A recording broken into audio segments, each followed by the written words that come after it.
that there are 8 stalls outside on that road which goes up towards Gender Park office. They're very interesting stalls. You would want to visit them. I'll give you a quick roundup of what it is. The first one is a Kudumbashri stall put together by the Kozhikode team. The second one is a Mural India stall where they have Kerala mural paintings as well as jewelry. Third one is EcoFem, which showcases menstrual products, cloth pads. The fourth stall is by iWTC Energy Services, which also happens to be our official carbon consultant, ICGE II's carbon consultants. Then we have an India Post stall. They have showcased some philately and postal insurance services, etc.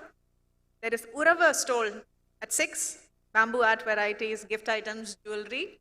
And the 7th one is, of course, Calicut. She spoke about that yesterday, right? She has showcased her paintings there. And the 8th one is a State Medicinal Plants Board stall where they have displayed medicinal plants and generally showcase medicinal wealth of India. So take your friends along and visit the stalls during the breaks or after the event, whenever you find time, yeah?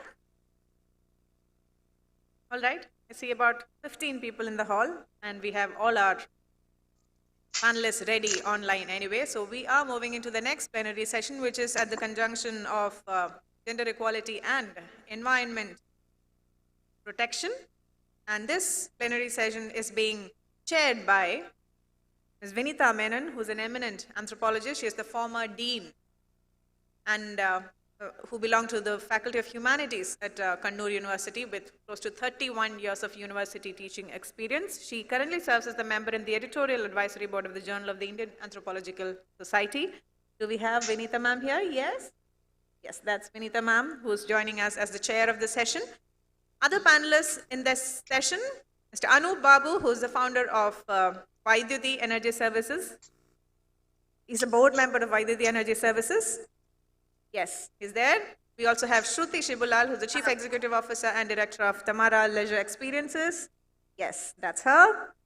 Seema Anand, co-founder and Director of Biomimicry India Network. And Govind Kelkar, Executive Director and Professor of Gen Dev Center for Research and Innovation. That's Govind ma'am as well. All right, we have all of them there, and I hand it over to Ms. Vinita Menon now.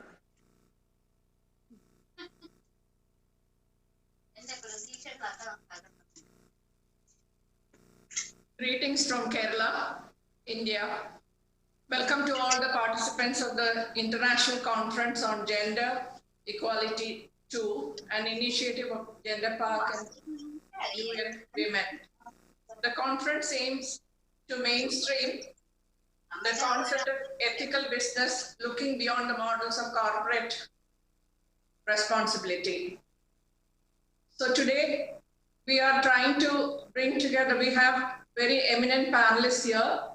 The aim of the conference, as you know, is to mainstream the concept of ethical business, looking beyond the model of corporate social responsibility and highlighting the idea of proactively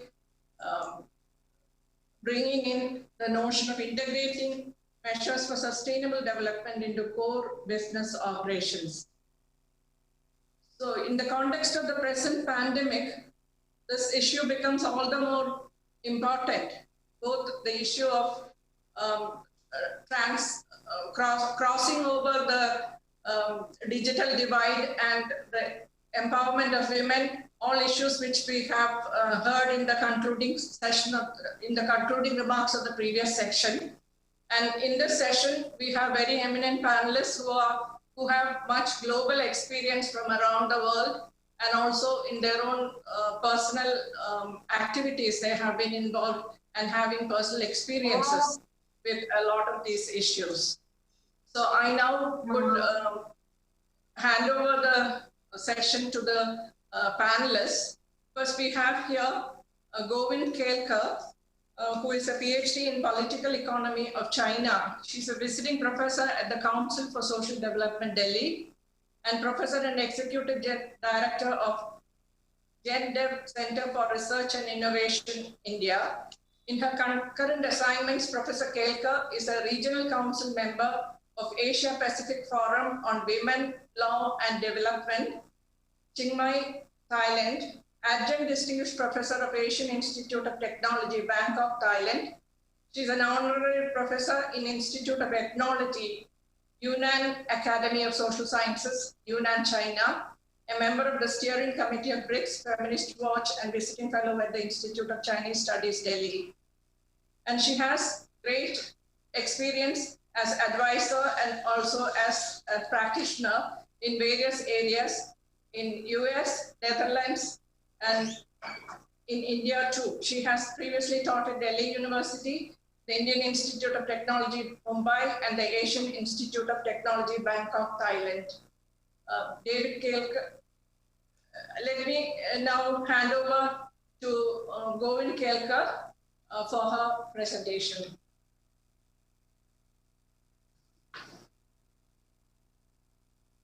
Thank you, Professor Menon. First of all, I would like to thank the organizers, Dr. Murdulipan, Nishtha Satyam of UN Women, and Honorable Minister Shailaja Teacher, who I also regard as a teacher in a number of ways, and Professor Vinita Menon yourself for chairing this session. I would like to take half a minute to share my screen. Can you help? How do I share the screen? I just...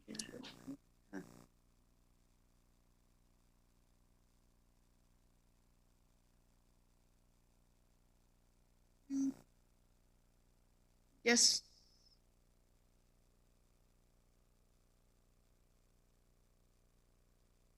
Share computer.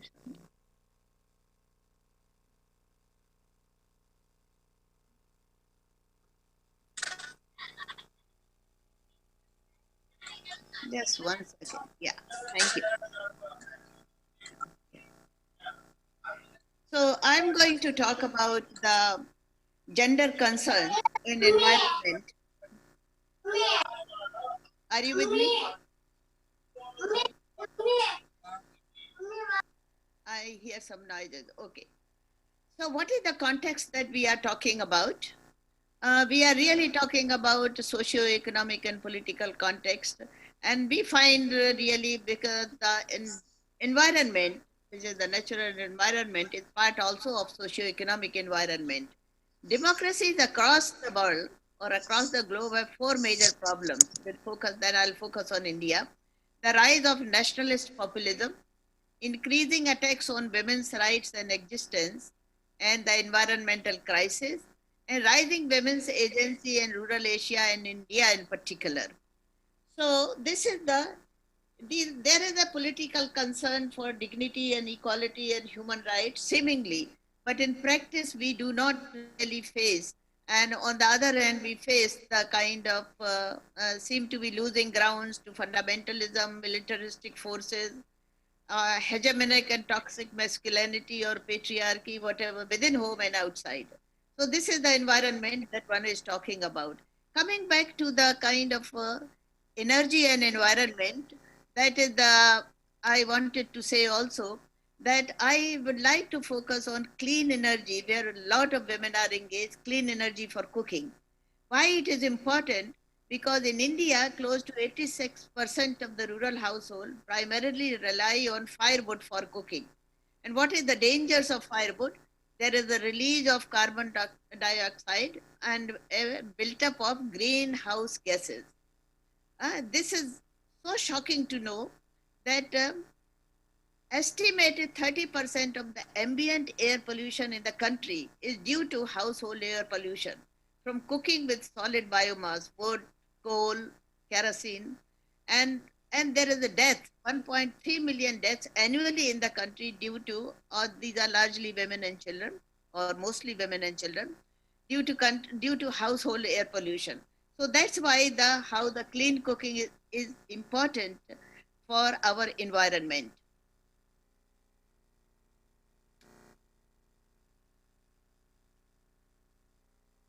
What is the state of affairs in environmental study? Can you see my screen? Can you see that? Hello? Yes, we can, ma'am. Acha, okay, all right, thank you. So what is the state of affairs in terms of the environmental studies? We think that is in environmental studies so far, the main policy response has been really market and technological fixes, such as carbon trading, agrofuels, nanotechnology, and the geoengineering, and so on and so forth. In the context of COVID-19 pandemic crisis, with its gender differential effects in particular, I would like to draw your attention to socio-economic and ecological, and with attention to gender concern from a lens, feminist lens or gendered lens. How women address the need for so-called now very popular term green jobs and green economy with their indigenous feminist perspective. I'm not going to talk of hard and soft solutions, but additional essential factors that need our attention in this new green economy or the environmental concern. So this is really, they must have the base for gender analysis and be accountable to grassroots women or rural women and men in particular, if we are talking of the climate change.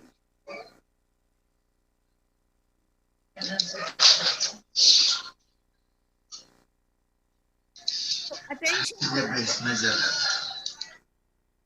It's like attention to gender and women's inclusion. Why we are talking of women? Generally, environmental workplaces are ridden with gender-based inequality, discrimination, violence, and by culture of acceptance that reinforces and perpetuates these practices, leading to inequality, marginality, and loss of human dignity and productivity to women in particular. What are the examples? Our well-known examples are wage disparity, women's wage disparity, non-recognition of women as farmers. Land is considered as the male domain. Unpaid and undervalued work of collecting water, cooking, cleaning, caretaking, and nearly 90% of the women or more are engaged. Women's time goes in this kind of work. And what is unjust about this work is not recognized as work, and this limits this work is not recognized as work, and second, it limits women's ability to generate income, engagement in public life, and disallows her agency to develop in addressing climate change. There are some promising changes and signals, and what is the problem with these promising signals? So that is another thing that I would like to say something. But before I say that, I see a closeness in women's agency and economic empowerment, because this conference is supposed to be talking of economic empowerment. Unless we address women's agency, we can't think of in terms of dealing with the economic empowerment or otherwise empowerment also. So what are the dimensions of women's agency? There are 5 dimensions of the women's agency when they have the unmediated rights to control and own resources.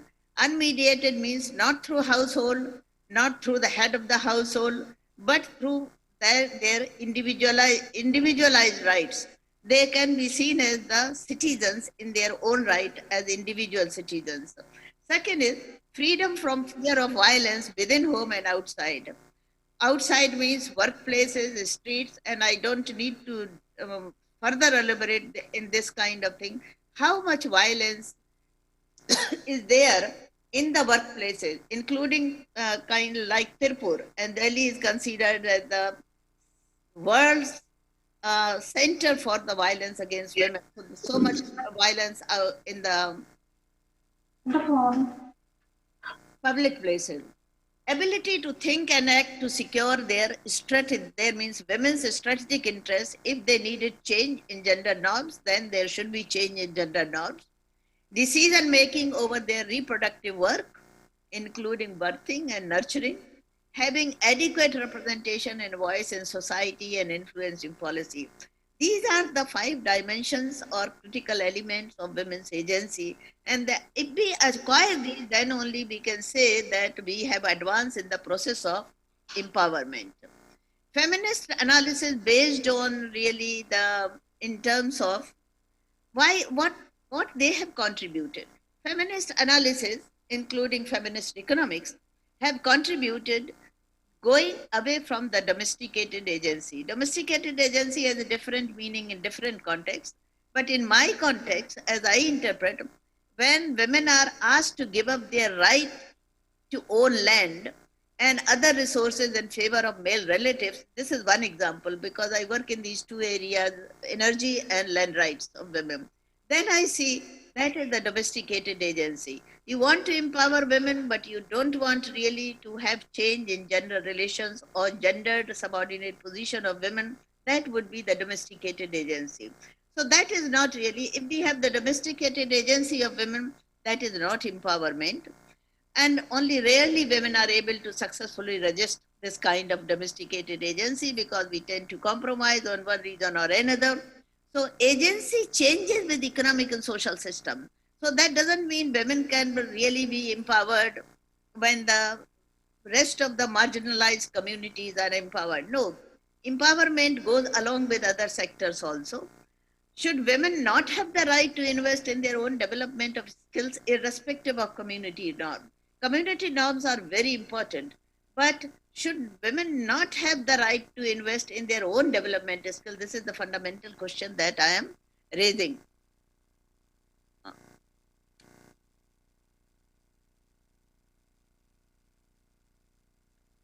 Okay, what efforts have been made in addressing some of the kind of, as I said, there are some hopeful signs.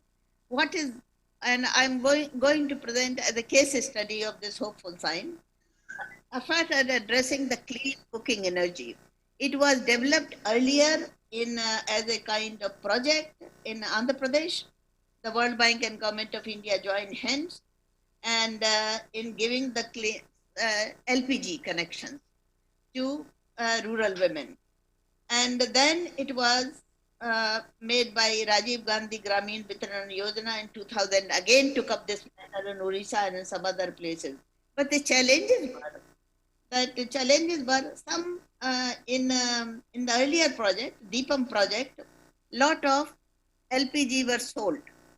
People could not afford really to keep up with the price of the cylinder and they were sold. In Rajiv Gandhi Gramin Vitran Yojana in Orissa in particular, I saw, in case of Orissa, self-help groups, SHG women, Rural Women's Collective, I met 7 of them. They were trained to advertise, to process the applications, and to maintain the kind of LPG connection. This scheme was very successful or very kind of on the right path, but in the meantime, election changed our regime and the process was, the program was, or the project was dropped. Then we come to the present government. In 2016, the famous Ujjwala Yojana was introduced as a countrywide program, not in a particular state, but countrywide program for the BPL, below poverty line households. Its objectives were to empower women and protect their health, reduce serious health hazards associated with cooking with solid biomass, and reduce number of deaths due to unclean cooking fuels, and prevent growing children from acute respiratory illnesses caused by the indoor air pollution.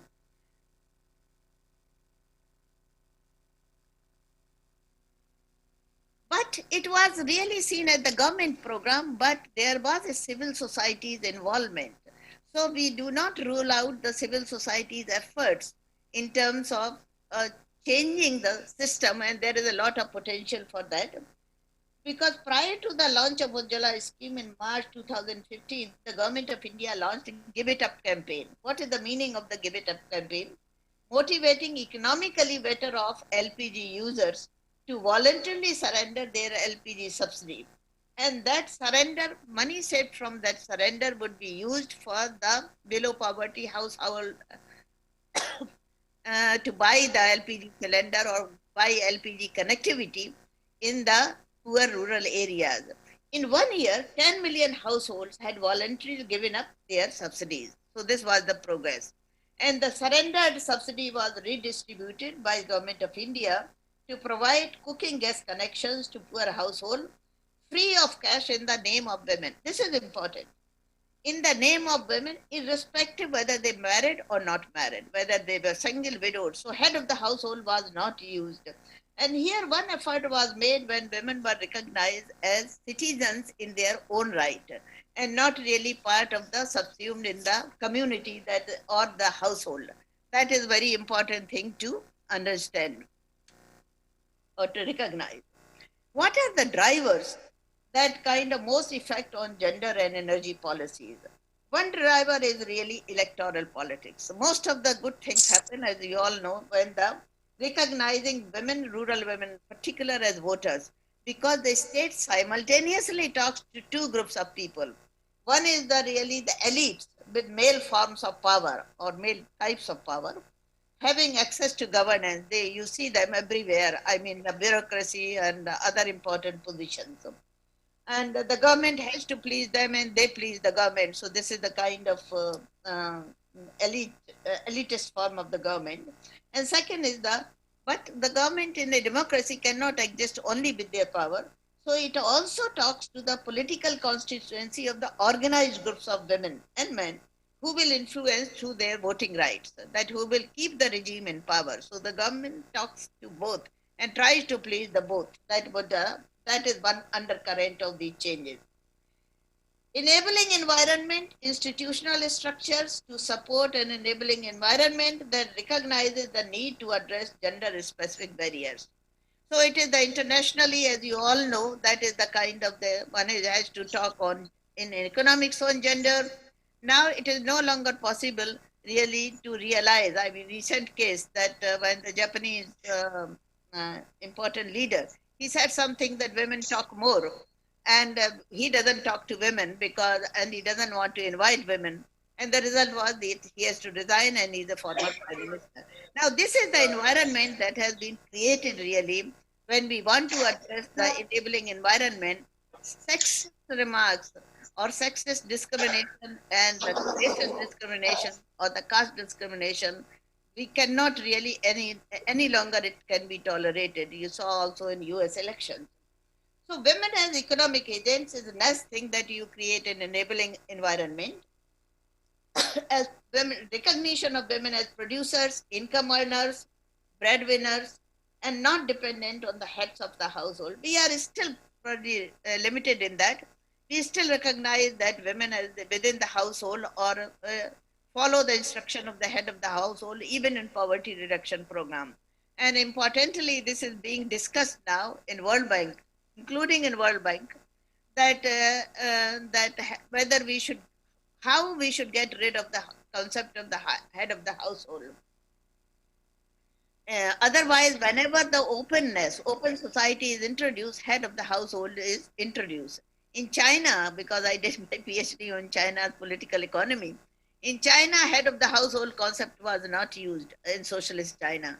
But when the open society was introduced or market society was introduced, the first thing they did was to introduce the concept of the head of the household. And who is the head of the household? In most cases, you know who is there. So 50% of the women who were breadwinners of the home used LPG as the primary cooking fuel, and compared to 29% of the women who did not earn an income. So that is the status of women. Another important kind of driver of the change is women's movements and feminist research. How this change has come? It had come to the power of the idea, power of the research. So the informed decisions are really made with the kind of informed research that research informs, research tells us that how we should go and where we should go. That is important in the driver of the change. What has been the progress in implementation of the policies that were made in the 3 years since its launch in 2016? Over 80 million connections have been distributed, and how the program was popularized, including in Kerala or in Delhi, and from north to south and east to west. The program was so much advertised that I have not seen, except with the exception of Narega, that any scheme being promoted so much. The scheme provides connections to poor household in women's name, the cost of a stove and connection. So about 50% of the was subsidy, not entire was the subsidy. And this amount can be paid with the help of an interest-free loan. If the consumer really is interested, requested, we have not heard much about this scheme in the COVID-19 period. But that's why the data is full. But what were the challenges then in this scheme? We have limited time. Fuel stacking. It doesn't mean that there has been complete switch from unclean to clean energy. There has been fuel stacking. So people will use partly LPG and partly wood.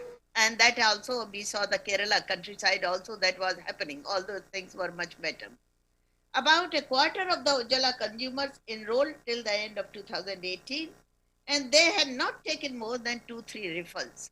In 1 year, they were able to take only 2-3 refills, while such refills are needed. 1 refill at least a month is needed for a family of 4 to 5. So what were the barriers for the success of this program? Affordability of the LPG with control of finances in the man's hand. We've looked at the kind of Orissa example in the field study. The first priority was of the rural poor household to buy a motorbike.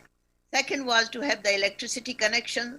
Third was to really have the kind of children in the schools. And there was one more connection I am forgetting. Number 5 was the LPG connection. And when I asked that why the LPG connection is there and why do you need this kind of thing and give it such a low priority? And they said, well, when we drink in the evening, they said that we need some hot stuff, hot pakoras. So that's why they wanted kind of this thing. So you look at the undercurrent or the platform of the gender system, and that's why this is the kind of social norms and behavioral aspect included in this kind of technological change. Even when the cylinder was given in the woman's name and half of it was free. Because the gender division of the work has continued. Low value assigned to women's time, care, economy, you are familiar, that still continues. And the result is that any scheme, if it is taken outside a well-intentioned scheme, then also it is not going to be successful. And that's why it is so important that we combine gender and environment as you are doing when we are talking of really establishing a gender park. So approaches to address the challenges, there is some states which have made some kind of different in order to make the scheme successful. And one was in Jharkhand, when the extra days of work under Narega, if the household demands and uses more than 2 cylinders, then that household will get some more working days, compulsory or mandatory working days. In forest areas of Maharashtra, 2-cylinder scheme was introduced with support from the state government because it was central government scheme earlier. Double bottle connections in terms of during when if a woman is pregnant, then what happens if the cylinder run out of the gas? So they introduce a 5 kg smaller kind of cylinder, which was also given, and that was also in the earlier in Maharashtra, probably it spread to other states also. Institutional structures for enabling. When we talk of enabling environment, what do we mean? Enabling environment is really created by a couple of points or a couple of attention to certain points. One is that it is created through development of knowledge and skills of marginalized communities and women in particular because they are in large numbers. Second is actually it is the need for change the social norms that see that women's work or women are to be ignored in terms of that need to be changed because the policies are made at macro level, but we need a change at the meso and micro levels where the gender social norms are being challenged, but they are not being recognized. When women become independent economic earners, you see that these norms change. And I've seen in case of Tamil Nadu, where the scheme was introduced by Jayalalitha, former kind of chief minister, and women said that we will not go back really cooking with wood because there was, and these women were agricultural workers. They preferred agricultural work for wages rather than kind of cooking, saving money for the through cooking with wood, and so that was important. So this is how the if women are the asset ownership in their own right, then things become different. Social norms also change when women are organized or self-organized, like self-help groups, Kutumshri. I mean, you are in the state where we want to learn really the model of Kutumshri. That is the how it works change. So when we talk of the relationship between energy and agency or agency of women, okay, energy and agency of women, it is important to recognize that if women's agency enables them to turn access to clean energy into use, there has been access. The government provided access. But why they have not been able to use? Because there was no enabling environment. So the first part is, if the women's agency enables them to turn access to clean energy into use, and that is what I have argued for, then their use of modern energy in production in turn also increases women's agency and empowers them. So this is really the two-way relationship between energy and empowerment, or between energy and see, because agency is a critical part of the empowerment.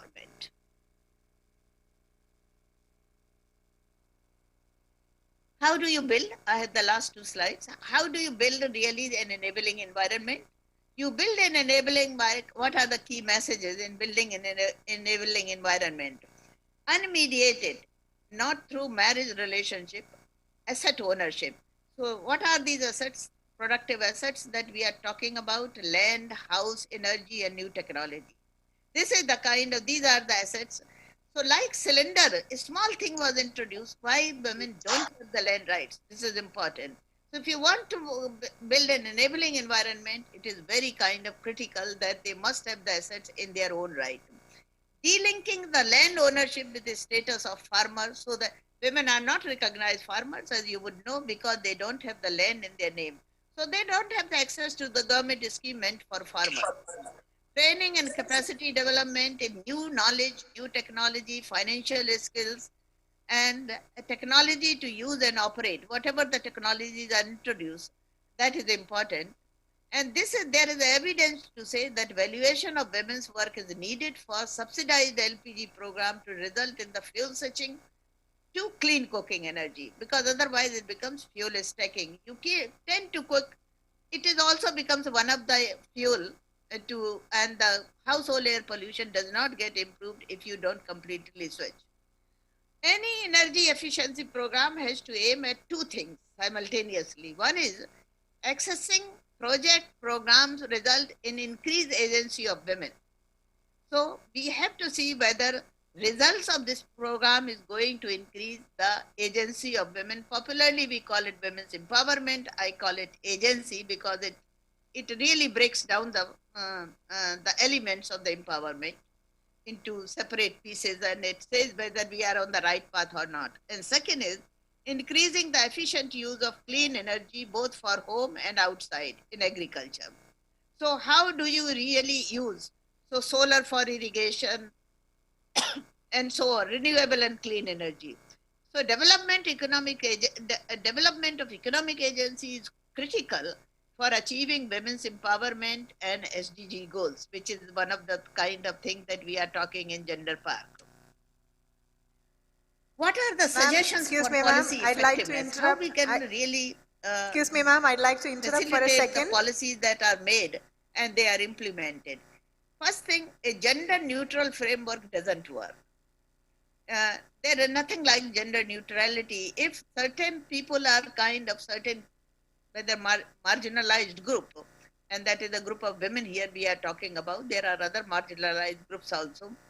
If they are not given a proactive or they are not preferred, then that policy is going to make the powerful people more powerful and rich more richer. So increasing investment, what is needed is increased investment in decent and sustainable work, particularly for women, where decent work and dignity of women are recognized as an individual right.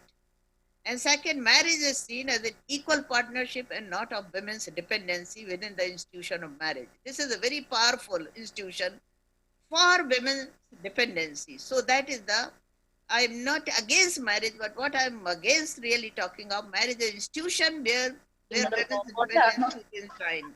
And second is the role of homemaking is seen as paid work. I mean, care work is going on so much that would be important. So increasing investment, can you please? And women's capabilities with paying particular attention to building and strengthening women's capabilities, knowledge, which I have talked about, and a non-negotiable explicit goal and policy strategy or programs for gender analysis, gender responsive and human rights based approaches to address land degradation and climate change issues. I hope that becomes the gender park agenda, which is there, and accountability to the communities affected by the state projects or the institutions like gender park, that will be very which are ensuring women's participation in decision making process. Thank you. Thank you, Professor Govind Kelkar. Ms. Vinita, I'd like to intervene for a minute. We're running really late on the schedule, so I request the rest of the three speakers to limit yourself to 10 minutes and also limit your concluding remarks to under 2 minutes. Only then will we be able to catch up on the schedule. So sorry about this. Thank you. Yeah, sure. I would limit the introductions to a couple of sentences. Shruti Shibulal, the CEO and Director of Tamara Leisure Experiences. She is speaking to us about responsible tourism by incorporating principles of sustainability into the development and operations of each of our properties and creating impactful employment within their respective communities. And hospitality skilling programs, which enables young people from disadvantaged backgrounds to become employed within the restaurant and hotel industries. That is her experience, which she will be sharing with us. Shruti Shibulal, please go ahead and keep to the time limits. Sure. Hello, everyone. Thank you so much to Gender Park and ICGE for inviting me to participate in this panel. It's a great honor for me to be here amongst all of you and my fellow panelists. Gender and environment are both issues which are particularly close to my heart. Both my personal time and the business endeavors that I do involve working to promote the upliftment of women and also environmental conservation. Over the years, it's become increasingly apparent to me that gender equality uplifts economies and communities in thoughtful ways that contribute to planet-forward practices. So I come from the private sector. I'm a hotelier. I work for an organization called Tamara Leisure Experiences. And as part of the hotel industry, I'm continually reminded that I am part of an industry that has historically been a high pollutant and one in which women continue to be underrepresented. Sadly, this is, of course, true of many large-scale industries. Since the start of establishing our organization, Tamara, we've prioritized building a people and planet-focused brand. So collaborating with local communities, for instance, has been integral to this. Our first property that we established is called the Tamara Kurg. It's located in the Western Ghats on a century-old coffee plantation. As we began our early research into the surrounding landscape and the culture of that place, we learned that many research studies had uncovered women respond to climate emergencies differently and that they are disproportionately affected by these emergencies and that they tend to lend themselves towards environmental protection more consciously. So as reports on gender and climate by the United Nations confirm, this is partly because women, especially those in rural communities in developing countries, are highly dependent on natural resources. It is typically their responsibility to fetch water, manage food supplies, and also ration energy or gas for cooking, just as Professor Kelkar was mentioning. Therefore, the effects of climate change, such as deforestation or flooding, can leave women especially vulnerable. On the other hand, women's experiences guard generational knowledge of the native environment, traditional cuisine, natural remedies, and much more. Therefore, uplifting and collaborating with these women quickly became an enriching part of the Tamara journey. The Tamara Kurg was designed with sustainability at the forefront. Landscaping played a crucial role in ensuring that we both preserve and replenish the environment. To help us navigate these decisions, we had conversations with local residents to better understand everything from weather patterns to local culture and lifestyle. And these insights helped us better understand not only certain risks of construction and execution, but it also informed innovation that would support and benefit local livelihoods. So for example, we convert all of our wet waste that we generate at the hotel into compost, and we use it to assist in our own cultivation on our organic 180-acre coffee plantation. In some of our other properties, we donated to the farmers in the surrounding areas. To revitalize the native ecosystem, we planted 4,500 indigenous plants. And similarly, to retain balance in the ecosystem, we continue to leave 40 acres of the plantation completely untouched as forest land. As a result of these measures, as well as our water conservation policies, we saw increased water retention capacity in the soil, which made streams on the property perennial. And we find this to be a particularly important step forward, not only for the environment, but also for the local women who can avail of new and nearby sources of clean water now. According to an article by Global Citizen that explores the impact of climate change on women, limited water resources and poor water quality in parts of India and Bangladesh led to negative health in women particularly. And this the added burden of having to travel further for water also tarnished their economic prospects. As another way to ally our eco-policies with the local community, the Tamra team and local residents together participate in tree planting drives. Studies in India and Nepal particularly have shown that women's participation in these types of forest governance makes conservation more successful. It also allows us as an organization to equitably engage these women in ways that utilize and protect their culture, as well as their environmental knowledge of the local landscape. Over time, these interactions expanded social boundaries and surfaced new opportunities for us to work with local women. So as an experiential resort, we continually strive to curate exceptional and authentic experiences for our guests while reducing the waste typically associated with tourism in general. So as such, we began working with local women who would come in and train our in-house chefs on how to make traditional home-style dishes. And this has been an especially wonderful experience for all of us. Preparing recipes passed down across generations, using local produce from organic farms in our properties, learning directly from the women who have spent a lifetime making these meals for their families, and then being able to introduce that to our guests has been extremely rewarding. It has also deepened our appreciation for the very simple ways in which thoughtful businesses can create a better world. And that is what we at Tamara are striving to do. Even in our newest city business hotel, Obai Tamara in Trivandrum, this is not a resort at all. Our delicious mini bar snacks are created and supplied by local women's NGOs, allowing us to share the authentic tastes of the region with guests who visit us from across the globe.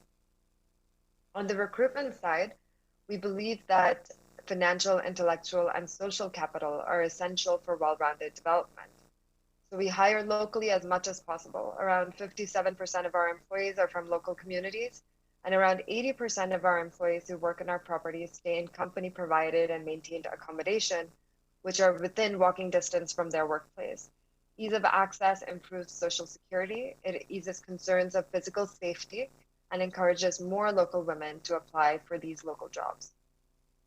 Additionally, we understand that financially empowered women can uplift not only communities, but economies.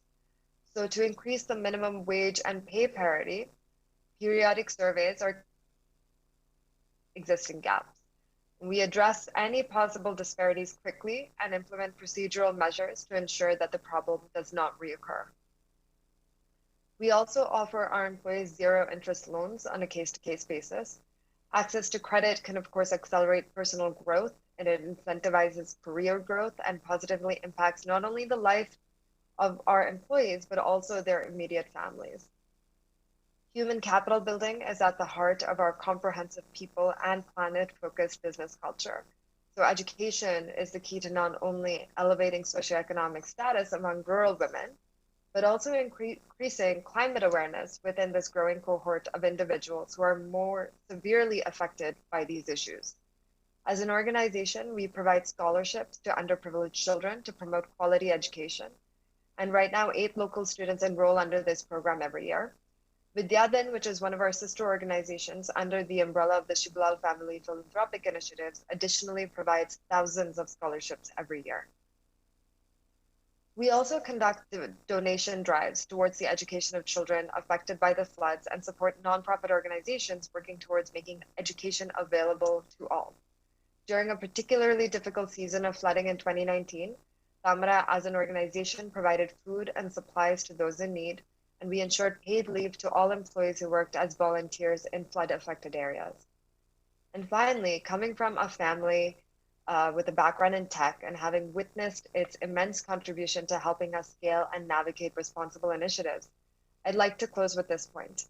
Technology will play a crucial role in bringing more women to the forefront of planet-forward business, both in terms of upskilling and awareness.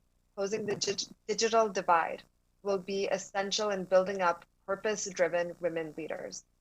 According to World Bank, at 51% versus 67% nearly 4 years ago, South Asia still holds the unfortunate distinction of having the world's widest gender gap, followed by sub-Saharan Africa at 37%.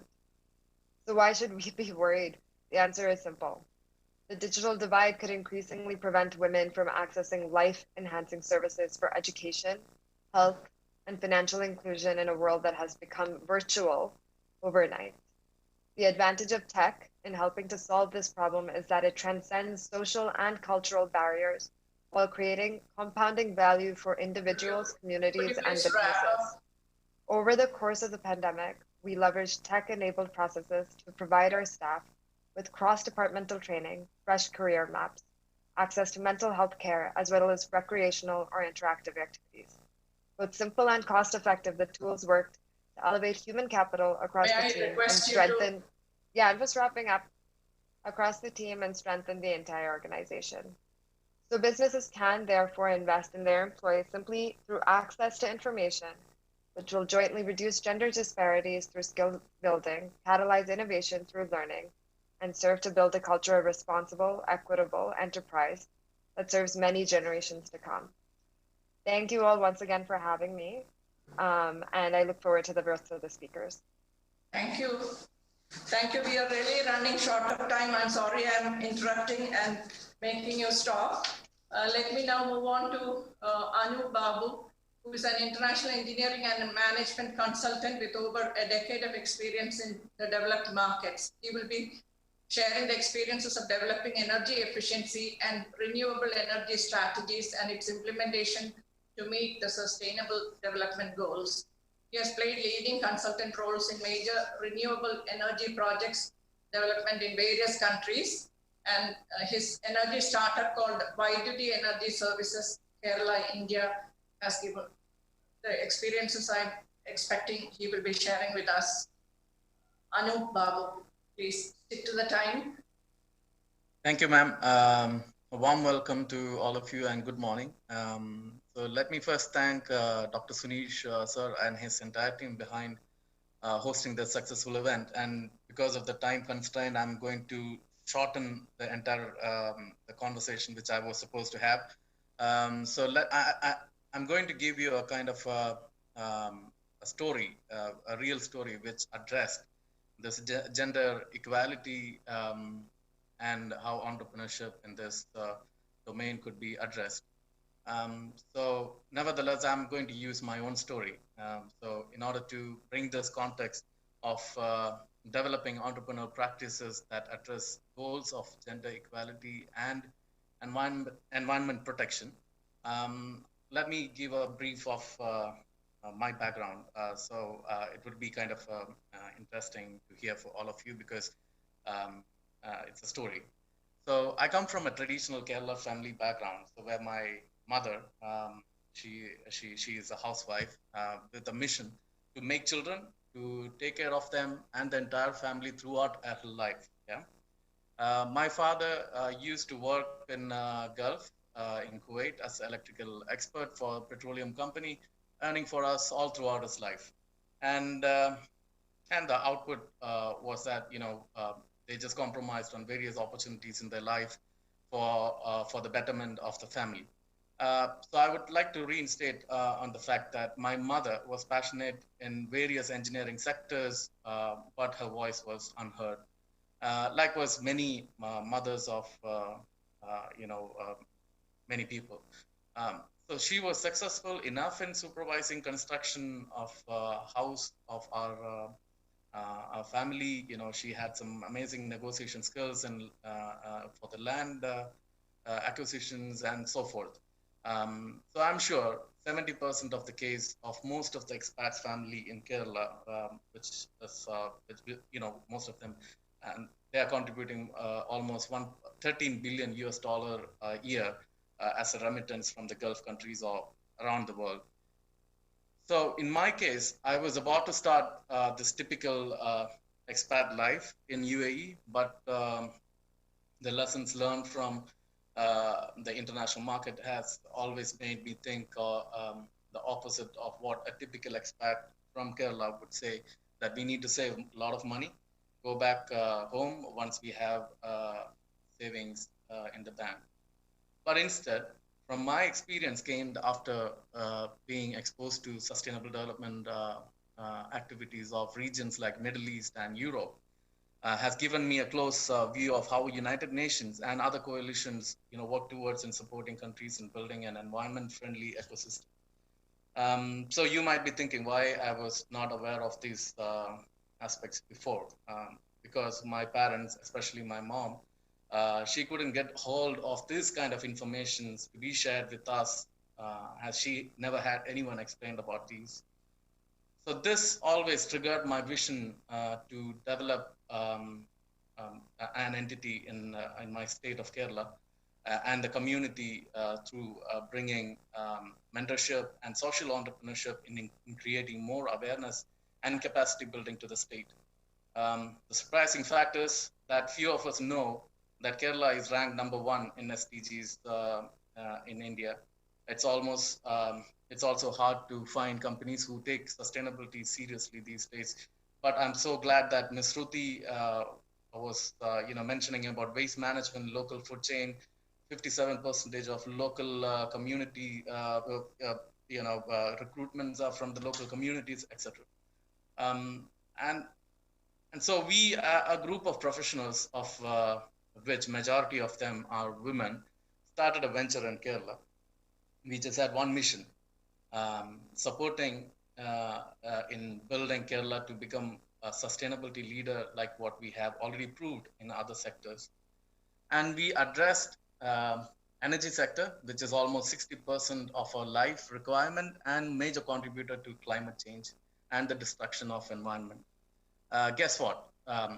We named the venture iWTC Energy Services, where iWTC stands for electricity in Malayalam, which is a trade name under our parent company, Indira Babu Energy Ventures Private Limited, where Indira Babu is my 57-year-old mother, who is now running this business on behalf of all the women and the women on board.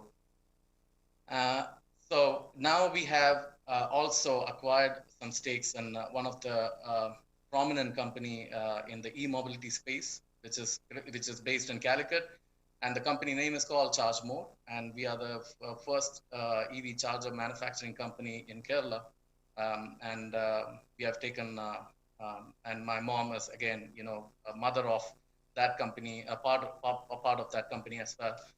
Now she leads meeting with eminent personalities like Dr. Sunish and other leaders from other public and private entities in Kerala. And now she knows what United Nations does, what sustainable development goals are, why awareness is important, and how this could empower and bring changes in gender equality. She is now one of the signatories in Women Empowerment Principle, where our company was recognized as one of the companies amongst 70 private limited companies in India, and moreover, one of the first company in Kerala to take this step. And I'm glad to introduce my team who is there at venue right now, because we are the carbon consultant for the event. So we have Dr. Vani, my friend, my partner of the company, Ms. Sudha Kumari, who's a retired engineer from KSEB heading our energy efficiency sector, and my wife, who is unfortunately here for some other reasons, who is handling operations. And we have our men army who supports our women power. That is what the first one is Akhil, our team manager. Amal is Dr. Wani's husband. He's our partner. Vijay Matthew, our carbon expert, who's at the venue amongst our team. And last but not the least, we have Mr. Sarjan, who handles our branding activities of the company. So to bring in the context of the entire conversation, I think if one person like me have thought of developing a venture like this, imagine if a fraction of our women were empowered by the expat men themselves. This change is enormous. Yeah. So concluding my remarks, 2030 Agenda of Sustainable Development promises to make human rights real for everyone, everywhere. So it has 17 goals, and gender equality, it cuts all across of them. At times where we are facing conflict, extremism, and environmental degradation, SDGs focus on sustainability, equality, peace, and progress. So the 2030 Agenda is very clear that we can be no sustainable development without gender equality. In reality, however, gender equalities are pervasive in every dimension of sustainable development. Global women and girls are overrepresented amongst the extreme poor. So having said all those things, I would like to request that we need to invest in policies, programs that work for women and girls. We need more and better data to access whether we are doing right for the women and girls which are actually working or not. We need to have access to that, and we need greater accountability at all levels of commitments made but not met. And let's turn these promises into actions and gender equality into a lived reality of all women and girls. It's up to all of us to ensure the journey is successful. And thank you from my side. Over to you, ma'am. Thank you, Mr. Anup Babu. Now let me introduce Seema Anand, a biomimicry specialist who's a practicing architect in Bangalore. She spent her initial part working on vernacular architecture using only local resources in built environments. And after a short stint in conservation architecture, now she's involved in large-scale urban projects and issues, working towards sustainable habitats. And she considers biomimicry as a lighthouse that will guide her approach to design and problem solving. She's visiting faculty in RB College of Architecture, Bangalore, India. Let me request Seema Anand to make her presentation and keep the presentation very brief. Thank you. Thank you, ma'am, and thank you, everybody. It's wonderful to be here. I would like to share my screen and get started right away, as I'm not sure how much time I have. So could I, yeah. So we had planned for a 20-minute presentation, but I'm going to just rush through the initial part. So I am in a field of education where my core work is to change mindsets, not just about environment, but not in the conventional way of how do we conserve, how do we make a more equitable world, but the entire focus is how to change mindset, where you learn from the most sustainable model, which we know is the planet itself. The living system, or all living creatures on this planet, have evolved over a period of 3.8 billion years. And there are some very key success strategies on how do you even create a sustainable model? What does sustainability mean for a society, for the physical elements of the planet? So why not learn from nature to create a better sustainable world? So I wanted to start by just showing you why this conversation is important, which I'm sure all of us are aware, but just to put it down graphically, that this is the world we've created. I mean, we have treated ecology or a planet as a resource, where we treat its wood, its oil, soil, water, as just a raw material to nourish our human society. And the human society itself is now treated like a resource. Okay, we have 8 billion people, create more nurses, how do we create more engineers to nourish the economy? But this COVID time has really brought to light that actually the economy is our imagination. We created it. It was a tool to exchange things, but that tool has become a master. And how do we reimagine and reset our focus, correct our entire system where the economy continues to be a tool and not a master? Because a lot of the profits, the way the accounting is done, it externalizes a lot of environmental and societal costs.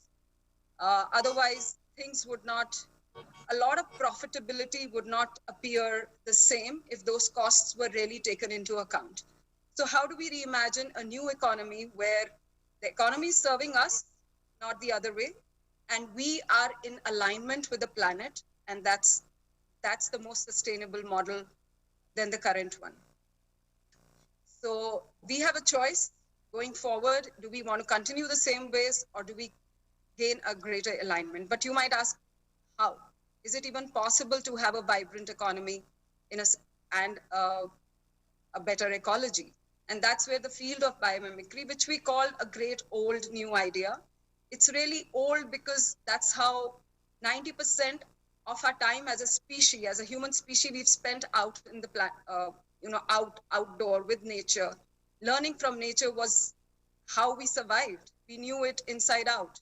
And the only source of learning was the natural world. But since we urbanized and we've cut ourselves from the natural world, this is an emerging discipline now where we can teach tools and methods. How do you take an idea from nature to create a better product or a better process or even better systems? And just to remind you that, we are actually a very, very new species. We are very young compared to many other species that are existing on the planet. And a lot of our ideas, the way we do things are very crude. Whether we design our products, processes, how we make things, how we manufacture things are very crude compared to how other organisms have been doing it.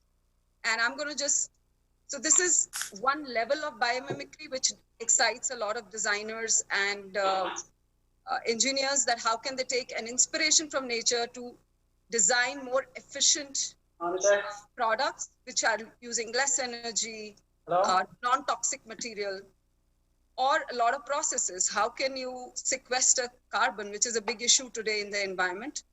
And in the natural world, photosynthesis, plants, trees have been sequestering carbon. It's actually the biggest building block in the natural world. So there are many products, like even a new cement has been produced, taking inspiration from a coral where it sequesters carbon and not pollute the environment. And of course, designing an entirely new system, which is zero waste. There is no such thing as waste in the natural world. If plants are eaten by herbivores, herbivores are eaten by carnivores. When carnivores die, they become again part of the soil, which nourishes the producers, which are the plants. So material moves from organism to organism across ecosystems seamlessly. There is no byproduct which is not considered useful. So this is just to tell you in a nutshell what this field of biomimicry and this discipline of biomimicry is about, and this is what I teach, to change the mindset that nature is not just about conservation. There's a wealth of knowledge trapped in nature where we can rethink, redesign our world right from a smallest product to the largest system. But today, so as the slide says, nature has already solved many of the problems we are grappling with, and it's the biggest library of ideas. But today, given the main focus of our discussion is gender, and I want to tell you a few key principles that if you were to take all living organisms together, from a bird to an earthworm to, we too, we are also part of nature, and squish them together and see what do they all have in common, because they have been surviving on this planet for 3.8 billion years. Not all of us, actually all the living organisms that ever came on the planet, 99.9% have gone extinct. What today exists is just 0.1%, which is 30 million species. And they are a result of billions of years of evolution. So there are some very key success strategies in them.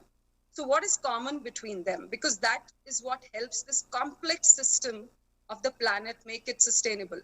And whether you talk about gender, which is also a resultant of a very complex system, how do we tweak these complex system to make it sustainable?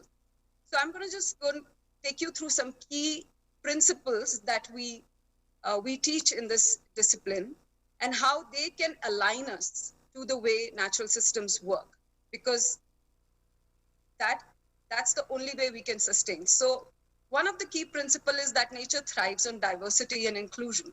So if you pick up just a handful of earth in your hand and examine it under microscope, you'll see there are billions of microorganisms in just that piece of earth. If you look at a forest, as you see on this slide, just in 1 square kilometer, you will see so many species survive together. Why? Why doesn't a forest just have one kind of a dominant species and suppress the rest? But a successful forest, a matured forest, that is not what happens, because conditions on planet are always changing.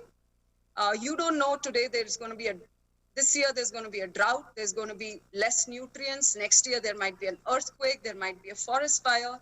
And if you have just one kind of species and some disturbance happens and those species are not equipped to live through that disturbance, the whole forest will perish.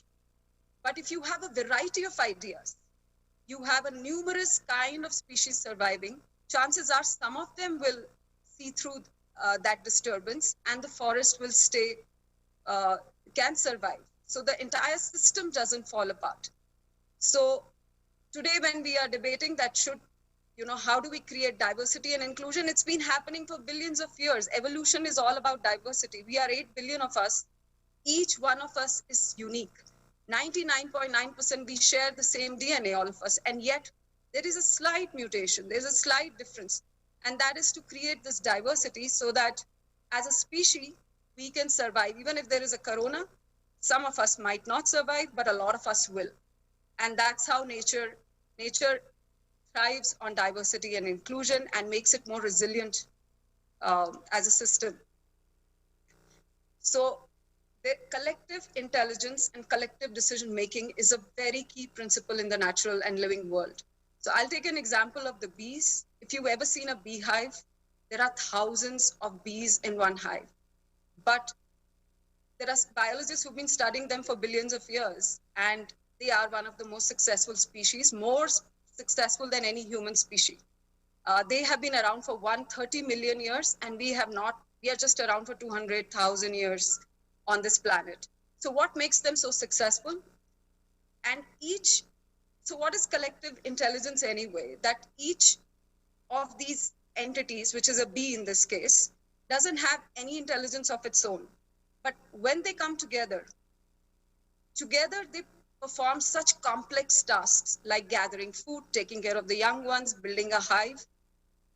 And so there is a mechanism where the system learns and it corrects and it leads to better decision making. So in case of bee, when a new hive has to be formed, there is a queen bee. We have given that bee a name, a queen bee. It doesn't behave like a queen. It's just a reproductive factory. Its job is just to create lots and lots of eggs. The rest of them collectively take care of other activities.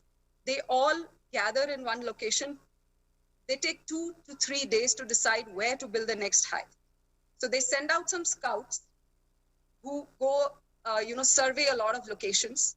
The scouts come back and they communicate to the rest of the bees that they have found a good location or not. And the communication is not verbal. It is through a body movement, which is called waggle dance. And through the waggle dance, they're able to communicate where to make the next hive, how far is it, how good it is, the vigor and the length of the dance kind of communicates how good is the place. So they are like a democratic leader who convinces them, I have found a place, why don't you come and see it with me? And the rest of the bees, some of them will follow and go check out the place. If they are convinced it's a good location, they come back and tell others, yes, that location is really good through their waggle dance. And slowly they attract more and more bees towards one particular location. And there is a tipping point where all of them reach a quorum. And they all democratically elect, yes, this is a good location. And you can... Sorry to have to rush you, Seema. All right. We're already behind our time. So this is how collective decision-making happens. Even social organisms, whether you take ants or bees, there is a complete democracy.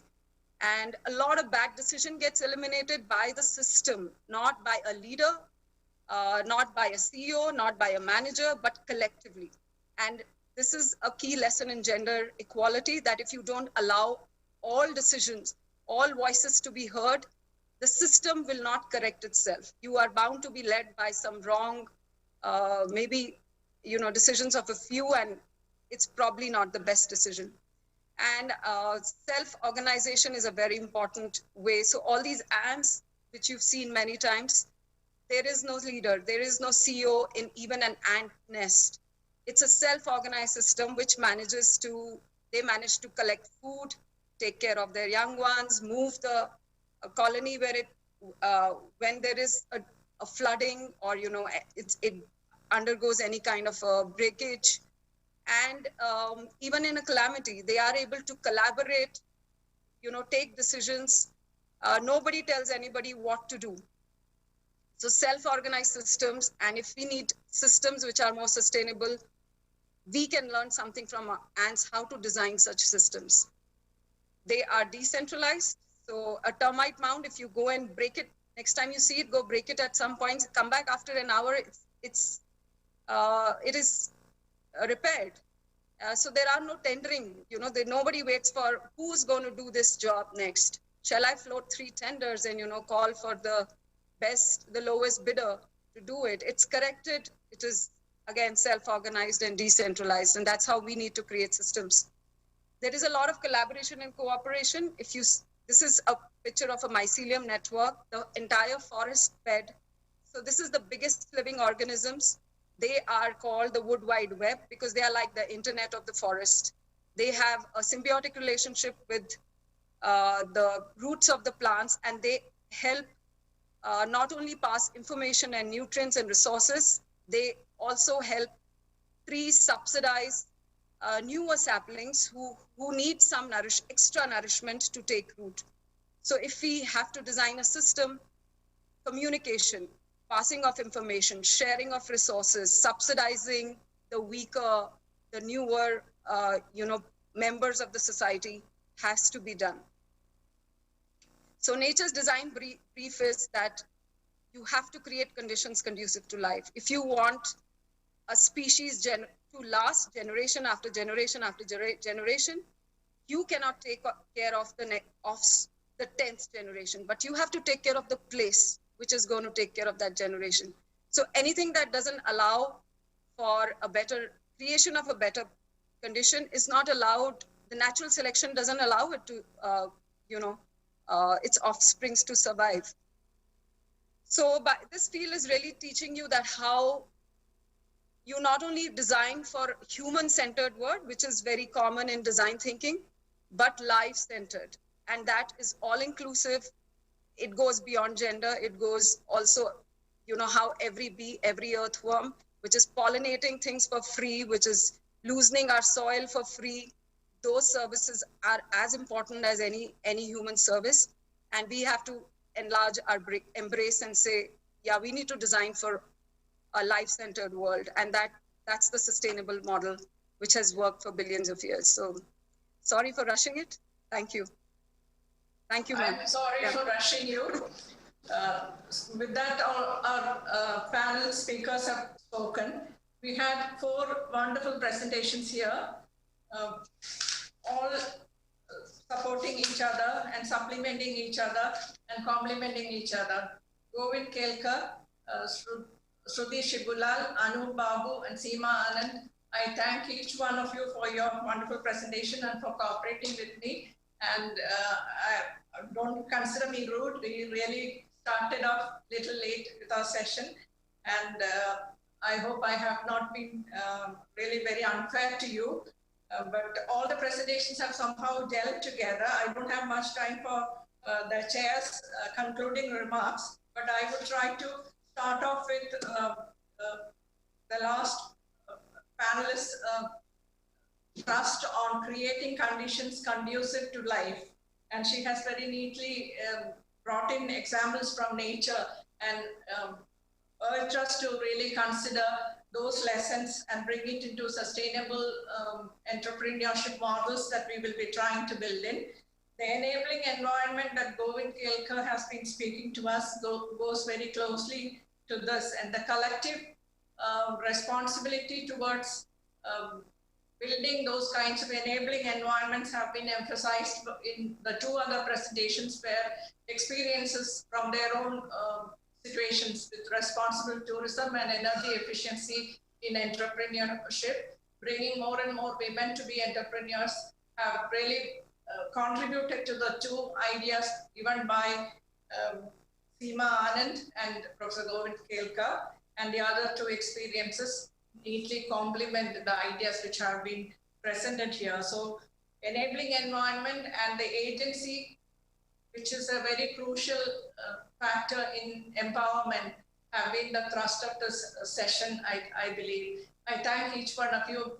I can't elaborate more on these ideas. The paper presenters could not be given more time to make their presentations to their satisfaction. But thank you very much.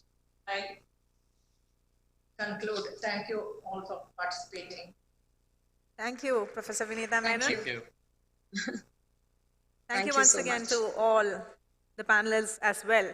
It was a fascinating range of topics that were covered under that theme, gender and environment, an intersection of both. Thank you once again for joining us.